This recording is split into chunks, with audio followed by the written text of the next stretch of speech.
Oke, bismillahirrahmanirrahim. Kita mulai ya. Udah siap belum? Udah kopi ya? Udah cerah ceria mukanya, udah kena kopi, kena teh ya. Biasanya gitu. Kalau bapak-bapak biasanya kopi sambil rokok ya. Nikmatnya bukan main ya. Saya juga perokok sedikit-sedikit. Oke, kita mulai dengan pelatihan FTTH. Saya di sini akan memberikan materi Pak, tapi kemarin Bapak untuk menyingkat waktu karena pelatihan-pelatihan yang lalu biasanya kalau kita mulai dengan kalkulator tastik biasanya agak ribet dengan install apa dan lain. Bapak sudah punya semuanya kalkulator tastik di dalam handphone masing-masing? Sudah? Ya? Belum belum itu kan perlu jadi tinggal install aja di dalam semua handphone. Itu dari app di app store ada kok. Kalkulator tastik atau sensitive kalkulator. Oke, kita mulai ya. Latihan FTTH 2003 Bandung 17-18 Juni Hotel Z. Oke, bismillahirrahmanirrahim. Kita mulai dengan bagaimana sih caranya membuat jaringan. Gimana nih caranya? Oke. Oke. Sebelum kita memiliki jaringan FTTH, yang pertama adalah kita harus memiliki bina jaringan. Jadi kalau kita bikin jaringan FTTH, kita harus punya perencanaan. Kalau nggak ada perencanaan, pasti yang dialami adalah lasernya habis di akhir. Benar nggak? Sering alami seperti itu nggak? Karena tidak punya perencanaan, tidak tahu cara menempatkan splitter rasio yang tepat, tidak tahu cara membagi laser yang baik, itu yang menjadi masalah. Awal kita bikin jaringan FTTH, kita harus tahu dulu FTTH itu apa? Fiber to the home. Banyak sekali istilah-istilah FTTH, FTTX, apa dan lain-lain. Kita fokus di satu saja yang memang jaringan yang biasa kita buat dengan segala macam istilah. Ada ODP, ada ODC, ada segala macam. Itu yang harus kita pahami dulu. ODP itu apa? Optical Distribution Point, karena dia langsung masuk ke rumah pelanggan. ODC, Optical Distribution Central, itu yang biasanya ditaruh di jalan-jalan. Bapak lihat yang punyanya plat merah yang biasanya buat didistribusikan kembali ke ODP. Kita mulai dulu dengan FTTH, Fiber to the Home. Intinya begini, FTTH itu kabel masuk sampai ke rumah pelanggan. Berarti dari titik poin ODP masuk sampai ke rumah pelanggan atau biasa disebut user, client dan lain-lain. Nah, di fiber to the home ini semua fiber itu sifatnya pasif, jadi nggak ada yang aktif. Maka Bapak sangat aman bila ada problem petir. Nah, sekarang saya nanya, kalau ngomong petir, Bapak yang biasa pakai HTB, biasa bermasalah dengan petir ya, karena jaringannya aktif, masih menggunakan AC, otomatis problem itu sering terjadi. Namun kalau menggunakan jaringan FTTH, maka semua jaringan itu aktif, pasif, semuanya pasif, tidak ada sama sekali yang namanya listrik. Nah itu yang membuat Bapak lebih nyaman tidurnya, nggak di komplain mulu. Kalau HTB dikit-dikit di telepon ya, Pak mati nih, gimana? Belum kabelnya yang udah kayak apa tuh, nggak tahu deh. Poin dari poin ke poin itu otomatis sudah nggak bisa di-maintain dengan baik. Bisa terjadi seperti itu. Orang-orang yang menggunakan HTB tadinya kemudian dari 50 sampai 100 udah bingung aja mau ngapain. Akhirnya dia biasa migrasi ke IoT. Nah, untuk memahami dulu FTTH ini, tentunya kita harus mengenal bagaimana cara manajemen. Manajemen apa nih? Manajemen rasio. Kemudian manajemen apa? Manajemen dosis. Kemudian manajemen laser. Akhirnya tuh laser yang akan dimanajemen. Benar gak sih? Kita bisa melihat CV 7 dB, 8 dB, 9 dB. Itu apa sih? Itu laser output yang dibutuhkan, yang nanti kita manajemen. Semakin besar laser, semakin panas kan. Jadi laser itu sama dengan, Bapak tahu kalau di jaringan aktif itu otomatis ada listrik, itu panas. Namun laser yang Bapak hantar itu juga panas sekali. Makanya harus di manajemen dengan baik di jaringan dengan kabel yang memang recommended. Kabel yang recommended itu apa Bu? Ya ada backbone-nya, ada dropper-nya. Kalau backbone gunakan kabel yang ada jelly. Dan buat apa jadinya? Buat meredam panasnya laser. Karena laser itu panas sekali. Biasanya kabel digunakan 2-3 tahun itu udah pecah-pecah. Karena apa? Karena laser yang begitu panas. Biasanya pakai dropper atau pakai kabel backbone. Coba saya mau tanya dulu, yang dari Sumatera mana? Wih, banyak juga. Yang dari Jawa Barat. Oke. Yang dari Jawa Tengah ada? Wah, ada dari Jawa Tengah. Mana ketinggalan Pak di Sumatera? Oke. Yang dari kota lain selain yang saya sebutkan ada? Oh, dari mana? Manado. Manado. Oke. Kita kembali. Kalau untuk manajemennya otomatis kita pahami dulu FTTH ini adalah jaringan universal yang mampu dijalankan di segmen rasio dan segmen ODP. Segmen rasio itu apa sih, Bu? Nanti kita belajar yang lebih jelas. Jadi Bapak, tadi saya sudah bilang sebelumnya kita harus punya dana jaringan. Gimana sih bikin dana jaringan? Gampang. Dari awal Bapak punya server, Bapak gambar tangan saja, kemudian jaraknya berapa ratus meter, ada ODP pertama ke ODP kedua jaraknya berapa ratus meter. Itu Bapak bikin dulu mappingnya, sehingga nanti dalam Bapak menentukan titik-titik rasio dan membagi laser itu mudah. Karena kalau tidak punya dana jaringan, Bapak pasti akan merugi, mubazir. Yang tadinya satu pot OLT bisa 64 pelanggan di Epon, yang Kipon bisa 128, itu gak bakal bisa. Karena apa? Karena manajemen lasernya gak karuan. Penempatan titik-titik rasionya juga salah. Itu sering terjadi. Jadi nggak perlu harus manajemennya gambar yang bagus banget, nggak perlu. Yang penting perencanaan. Bukankah Bapak kalau mau bekerja itu semuanya punya planning dan pasti pakai feeling so good. Oh, di sini saya naruh berapa ya ODP? Oh, 8 lah. Karena di sini insya Allah saya akan dapat 8 pelanggan. Seperti itu. Jadi harus ada titik-titik yang sudah disiapkan sebelumnya. Nah, kemudian kita tadi dana jaringan sudah saya bicarakan. Setelah dana jaringan, otomatis Bapak harus menentukan titik split rasio. Nah, setelah Bapak menentukan titik split rasio, contoh awal 2/98, kemudian ditarik lagi berapa ratus meter, berapa per berapa. Bagaimana caranya Bapak mendapatkan titik rasio?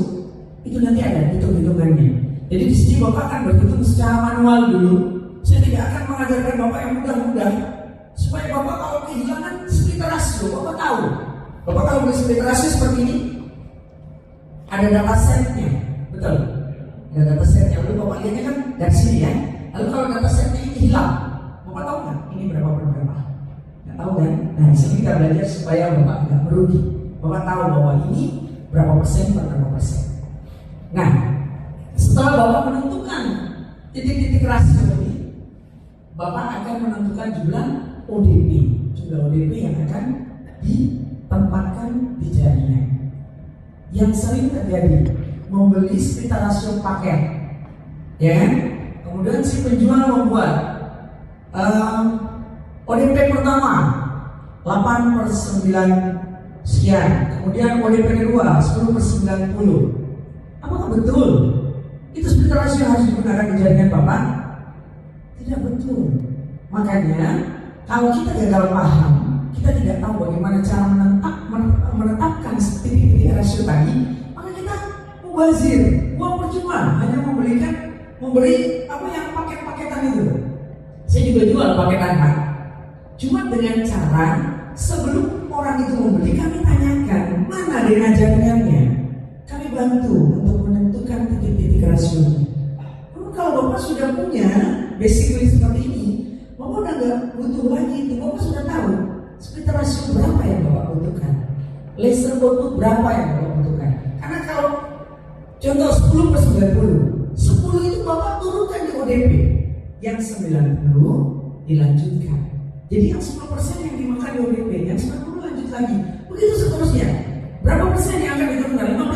15 diambil di ODP, yang 85 dilanjutkan. Dan itu yang harus Bapak pahami di sini. Dasarnya ini yang kita bicarakan, yang kita pelajari hari ini adalah dasarnya dulu. Nanti ada kok tahapan yang paling mudah, yang Bapak udah nggak perlu ribet-ribet, Bapak sekali tekan langsung Bapak tahu berapa split rasio yang dibutuhkan di jaringan. Oke, next. Sekarang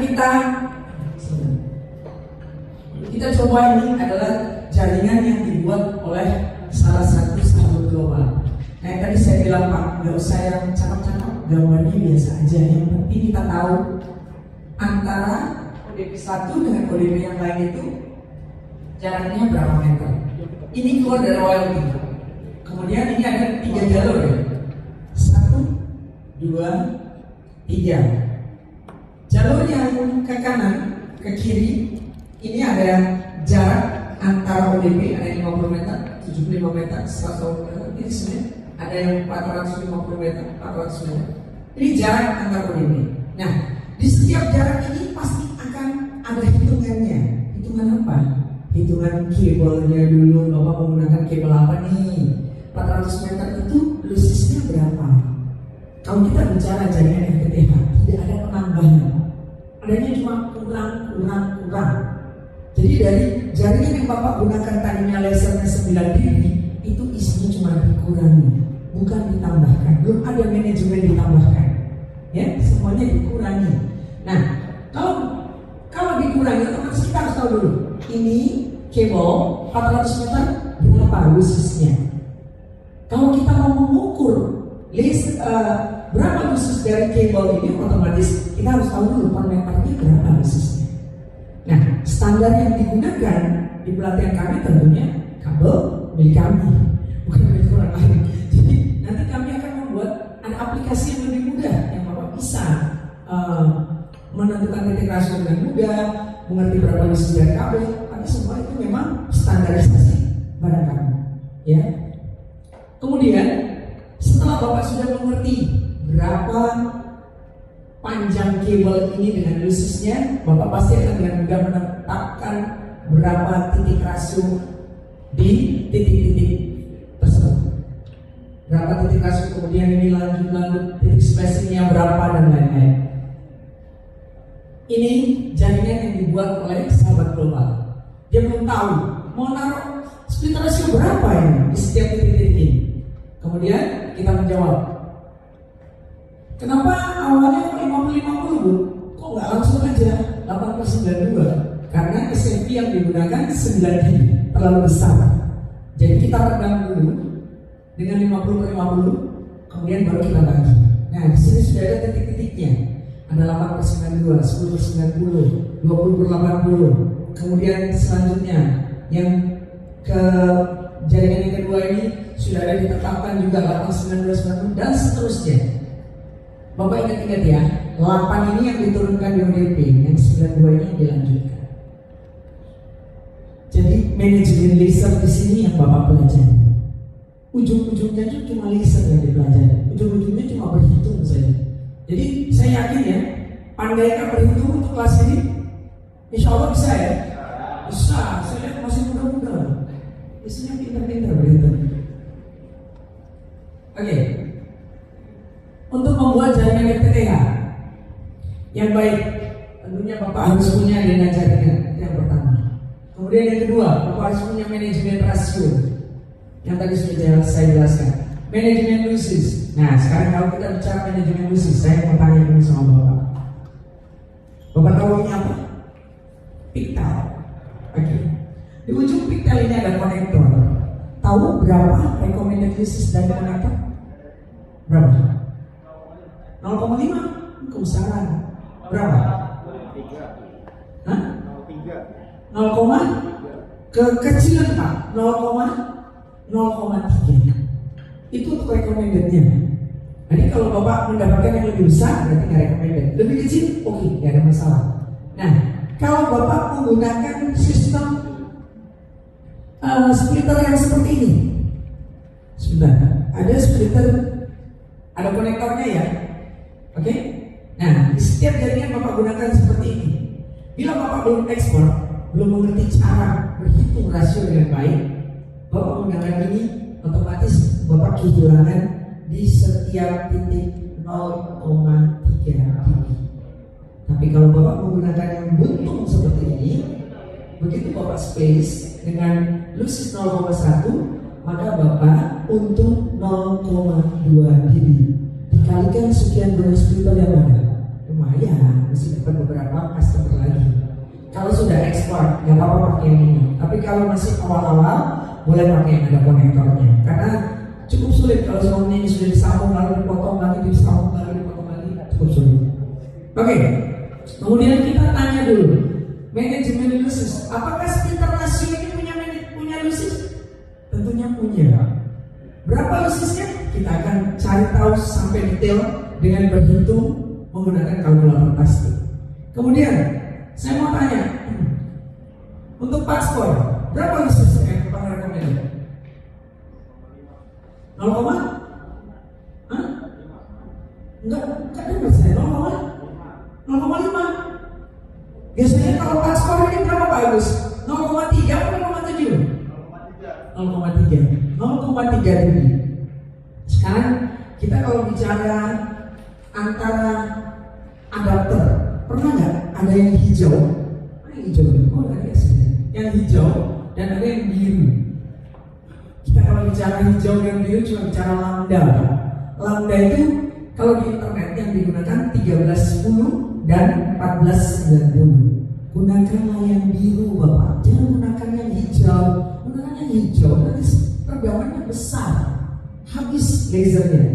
Kalau hijau ini 1310, 1490, 1550. Kalau mau pakai hijau semua, ini 1550 nya buat TV, nggak ada masalah.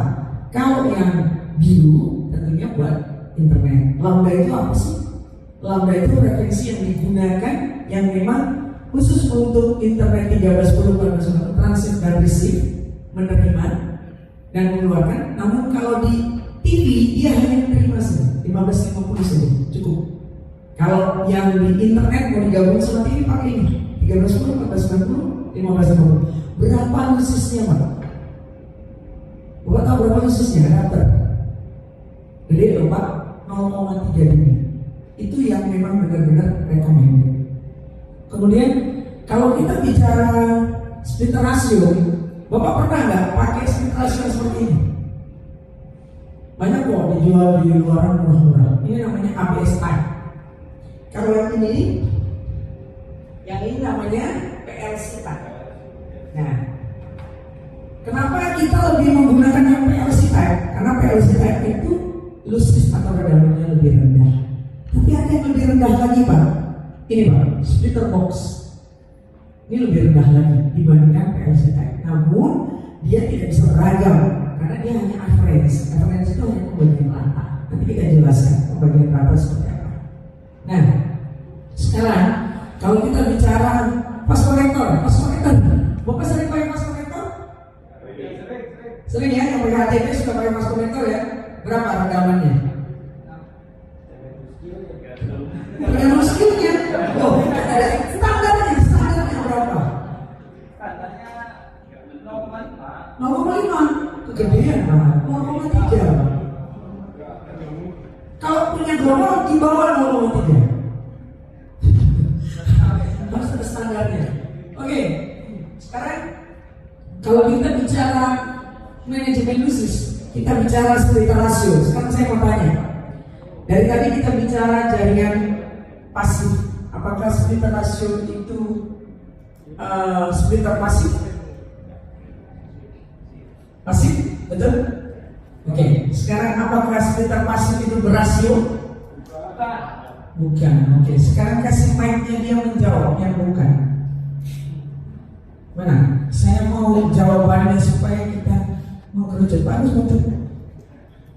Yang bilang splitter pasif itu bukan rasio. Boleh jawab, silakan Bapak. Halo. Ya. Assalamualaikum, saya Vicky. Ya. Kalau rasio pasif itu hanya flat aja. Kalau setahu saya. Flat itu bagaimana Pak maksudnya? Iya, pembagian rata. Pembagian rata. Ya, kalau pasif. Oke. Jadi maksud Bapak kalau pembagian rata itu dia bukan splitter rasio. Oke. Oke, mana pembuktiannya Pak Agus? Mana ODP yang saya minta? Kita masuk ke sini Pak ya. Kita lompat sedikit. Kita masuk ke sini. Nah, oke. Di sini ada splitter rasio Boleh translate. Splitter rasio 4W. Tadi Bapak bilang ini adalah splitter pasif dan pembagiannya rata. Oke, sekarang saya tanya sama Bapak, pembagian rata ini bisa Bapak informasikan ke saya berapa pembagian ratanya dari 4W yang Bapak bilang pembagian rata? Enggak, itu 50-50 berarti 2W. Kalau 4W? Bukan nilai rendamannya, tapi persentasenya. Persentasenya otomatis kalau tadi Bapak bilang splitter rasio 2W, yang Bapak bilang splitter pasif bukan splitter rasio 50/50. Oke? Nah sekarang kalau 4W, splitter pasif bukan splitter rasio berarti 25/25. Benar? Oke. Yang Bapak sebutkan 50/50 itu rasio, Pak. Yang Bapak sebutkan 25/25 itu presentasi rasio. Jadi semua splitter pasif itu berasio dan splitter rasio itu pasif. Setuju? Setuju dulu. Supaya ke depannya kita waktu mencari barang itu enak karena kita punya knowledge. Jadi yang di luar sana mereka selalu menyebutkan splitter pasif itu bukan rasio. Nah, terus dari mana bisa bagi 50/50? Jadi 50/50 itu presentasinya. Jadi semua rasio presentasinya 100%.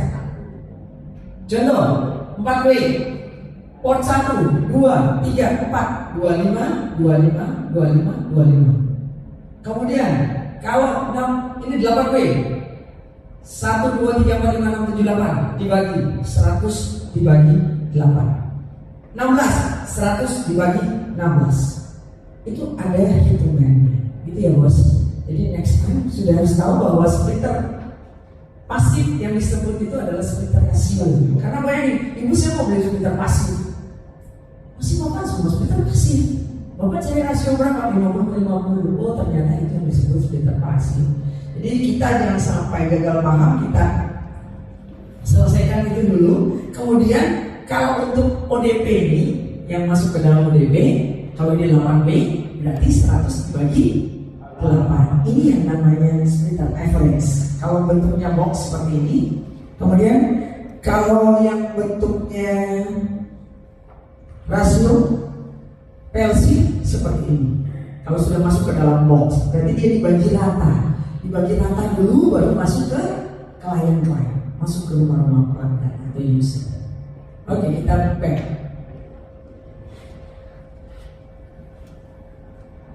Sudah.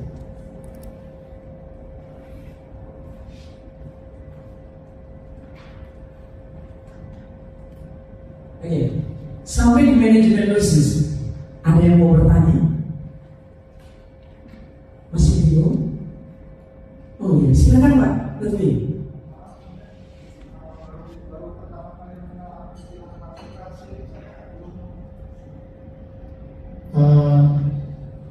Berhubung saya baru pertama mendengar tentang istilah-istilah ini, masih belum paham tentang rasio sama pasif tadi. Oh itu rasio sama pasif tadi nggak paham. Oke. Rasio itu nanti ada Pak Luki. Sebentar kita akan masuk ke pembahasan tentang rasio lebih detail. Rasio itu semua splitter rasio ada 2W, 4W, 8W, 16W, 32W ada. Semua itu ukurannya 100%. Nah, bila kita gunakan di jaringan, kita kembali ya, kita gunakan di jaringan yang seperti ini, karena kita butuh pembagian masuk laser-laser ke dalam ODP-ODP yang kita tempatkan di jaringan, maka kita buat ukuran yang tidak normal. Tidak normal itu artinya tidak average, tidak rata, sehingga bisa membagi laser tadi. Jadi ada yang 10/90, 15/85, 12/88, supaya bisa dibagi di ODP. Kemudian ada yang dilanjutkan lasernya. Jadi di manajemen. Nah, kalau sudah sampai di manajemennya selesai, otomatis ada ODP kan, masuk ke rumah pelanggan. Nah, ke rumah pelanggan itu kita menggunakan splitter rasio yang average, yang pembagiannya rata, sehingga laser output yang didapatkan semuanya minus 17, maka semua yang masuk ke 8 pelanggan adalah minus 17. Sampai di situ paham? Pak Lutfi? Oke. Kemudian ada lagi pertanyaan? Kalau enggak saya lanjut. Nah, kalau manajemen lusus sudah kita kuasai, pasti kita akan berlanjut ke manajemen laser. Karena tadi manajemen laser itu yang sangat-sangat membuat kita bingung. Ada pertanyaan tadi malam ada dari salah satu customer. Ibu, saya mau tanya, jaringan saya sudah 6 kilo, namun saya dapatnya minus 24. Saya harus berbuat apa? Saya tanya, Bapak beli kabelnya apa? Oh iya, bukan kabel ibu sih. Nah, terus bagaimana cara saya berhitung? Nah, saya tidak bisa memberikan arahan karena saya tidak tahu berapa lusus dari kabel itu. Yang baiknya Bapak beli OTDR. Kemudian Bapak mengukur dulu lususnya. Sampai 6 kilo hanya minus 24. Mungkin ada bending, ada tekukan kabel. Mungkin Bapak cara penarikannya kurang baik. Saya tidak tahu karena bukan saya mau promosikan barang saya, bukan. Karena dengan recommended dari pabrik, otomatis saya tahu berapa lusus dari barang yang saya gunakan. Jadi kalau Bapak menggunakan kabel, adapter, pigtail, patch cord, split rasio, fast connector, kenali dulu berapa lususnya. Kemudian baru berhitung. Jangan nanti Bapak sudah bikin jaringan, udah mengeluarkan biaya yang banyak, tapi cuma gara-gara adapter aja Bapak pusing tujuh keliling, naik turun tambah. Ternyata cuma gara-gara adapter yang nggak recommended, atau mungkin pemasangan pigtail yang salah. Gitu. Jadi sering hal-hal kecil itu yang membuat Bapak bingung di jaringan. Karena apa? Karena tidak punya basic, nggak ada dasarnya. Makanya kita di sini berkumpul untuk itu. Kita lanjut boleh? Nah, setelah manajemen laser ini berhitung detail, kemudian udah laser idealnya udah dapat di tiap-tiap ODP, itu masuk ke pelanggan menggunakan drop core. Nah, biasanya orang mau menggunakan apa nih? Ada yang pakai flat core, terus kemudian dibulet-buletin kan? Maunya biar 50 meter, wah kabelnya lebih diputer. Ini sering juga gagal paham cara memutar kabel yang baik, lingkarannya seberapa supaya lususnya tidak besar. Karena ada yang diputar benar-benar tuh kayak botis.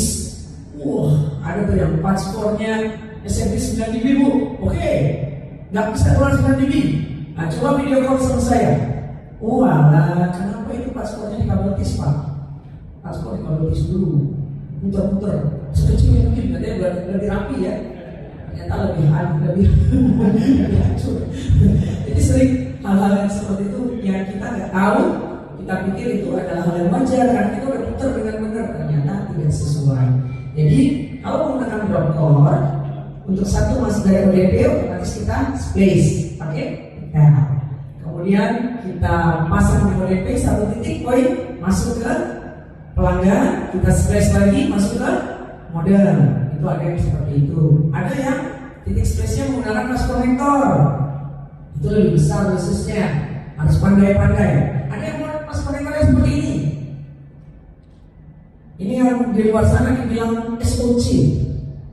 Ini juga salah. Jadi ini namanya fast connector hot mill. Yang SOC itu sistem cara kerjanya splicing on connector. Itu fungsi itu ada di mesin splicing. Jadi mesin splicing yang berfungsi untuk membuat konektor. Jadi dia bisa di splice. Fast connector ini bisa di splice lalu dibuatkan konektor terbentuk. Harganya mahal. Kalau beli ini sama beli pigtail, kayaknya lebih oke beli pigtail. Tapi nggak apa-apa sih kalau ada yang punya budget lebih, nggak masalah. Mencoba-coba untuk splicing fast connector tidak masalah. Oke. Kemudian setelah udah berhitung tidak bisa mampu distribusikan laser ideal ke tiap-tiap ODP, kita pasti dapatkan laser ideal di modem. Itu udah aman. Nah, kalau untuk pengenalan modemnya ini juga Bapak harus paham. Bapak gunakan OLTA pun, berarti Bapak mampu menggunakan ONU pun atau ONU X-Phone. Kemudian bagaimana sih caranya ONU X-Phone itu bekerja gitu. Kadang-kadang ONU-nya ditancapin belum udah track kerja, ini ONU-nya kok nggak bisa bekerja. Padahal ONU X-Phone itu dia butuh identifikasi dulu. OLT ini apa yang digunakan? Karena dia bisa hybrid, bisa ke input dan bisa ke keyboard. Kemudian OLT keyboard menggunakan ONU apa? Ya tentunya ONU keyboard dan ONU X-Phone. Nah kadang-kadang ada yang mencampur ONU di jaringan. ONU-nya campur acak adul kayak nasi campur gitu. Nanti habis itu dia track masalah laser. Padahal itu juga berpengaruh karena tiap ONU juga berbeda dalam menerima. Itu. Nah itu yang sering terjadi. Itu yang sering terjadi karena itu ya tadi biasanya the power of kepepet ya. Jadi mereka mencari yang murah, namun tidak memikirkan nanti ke belakangnya seperti apa. Gak apa-apa, saya juga melakukan itu kok Pak. Tapi kan harus ada knowledge-nya, harus ada ilmunya. Kemudian untuk di jaringan pasti Bapak punya tim di jaringan. Bapak buat ada emosinya, ada chief of networking-nya, ada helper-nya. Di marketing itu pasti Bapak pandai-pandai lah dalam membuat perusahaan itu supaya berjalan dengan baik. Tapi biasanya ada yang merangkap semuanya juga nggak apa-apa ya. Yang penting bisa jalan. Awal-awal. Nanti udah 1000 pelanggan, udah beda ya. Ownernya duduk manis tinggal hitung dulu. Oke, kita ke rumus menghitung spread ratio. Bapak sudah download dan sudah punya semua di handphone masing-masing kalkulator tastik? Sudah ada? Kita boleh coba bagaimana caranya kita mengetahui usage di split ratio 8/92? Boleh? Ada yang belum punya kalkulator tastik? Oh, ada yang belum? Pak, dibantu Pak. Oh, masih banyak. Bangga bantu bangga tuh. Siapkan dulu kalkulator tastiknya. Yang di apa yang di grup itu Pak ada yang base. Bentar ya Mas, ada ya. Bentar ada ya. Bahas ABK. Ini Pak, ini saya tanda. Ini yang di grup itu.